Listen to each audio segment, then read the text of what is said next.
ఆదికాండము 17వ అధ్యాయము. Genesis chapter 17.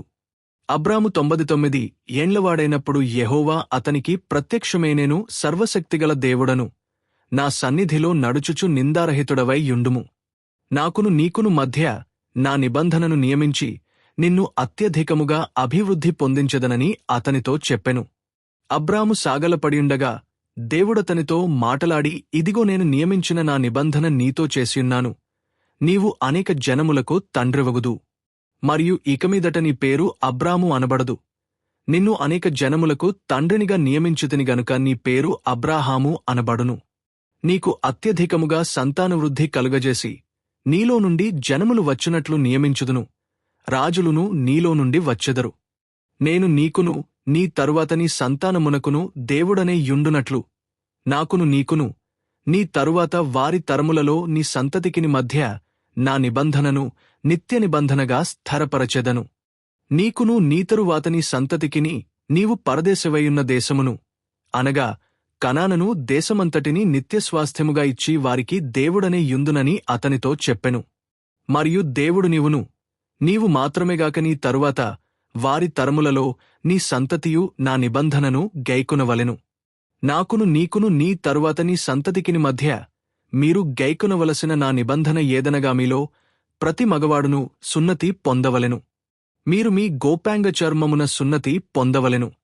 అది నాకు నీకు మధ్యనున్న నిబంధనకు సూచనగా ఉండును.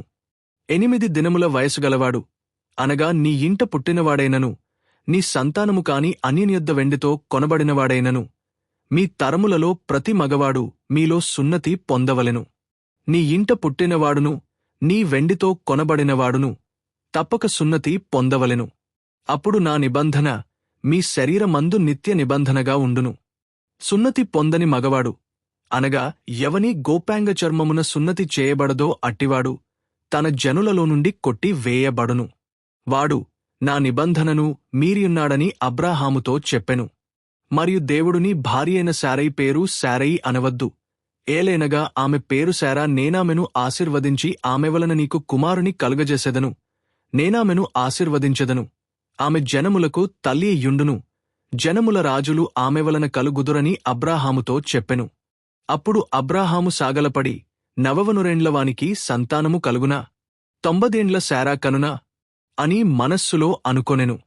అబ్రాహామిష్మాయిలు, నీ సన్నిధిని బ్రతుక ననుగ్రహించుము అని దేవునితో చెప్పగా, దేవుడుని భార్యైన శారా నిశ్చయముగా నీకు కుమారుని కనును. నీవతనికి ఇస్సాకు అను పేరు పెట్టుదు. అతని తరువాత అతని సంతానము కొరకు నిత్య నిబంధనగా నా నిబంధనను అతనితో స్థిరపరచెదను. ఇష్మాయిలును గూర్చి నీవు చేసిన మనవి నేను వింటిని.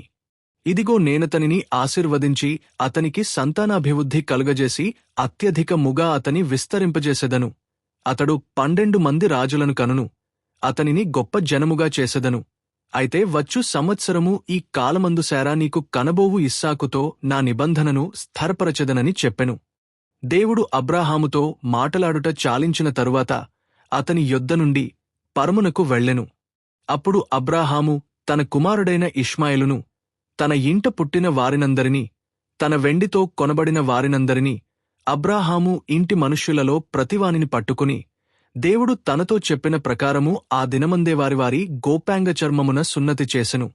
అబ్రాహాము గోపాంగ చర్మము సున్నతి చేయబడినప్పుడు అతడు 99 ఏండ్లవాడు. అతని కుమారుడైన ఇష్మాయిలు గోపాంగ చర్మము సున్నతి చేయబడినప్పుడు అతడు 13 ఏండ్లవాడు. ఒక్కదినమందే అబ్రాహామును అతని కుమారుడైన ఇష్మాయిలును సున్నతి పొందిరి.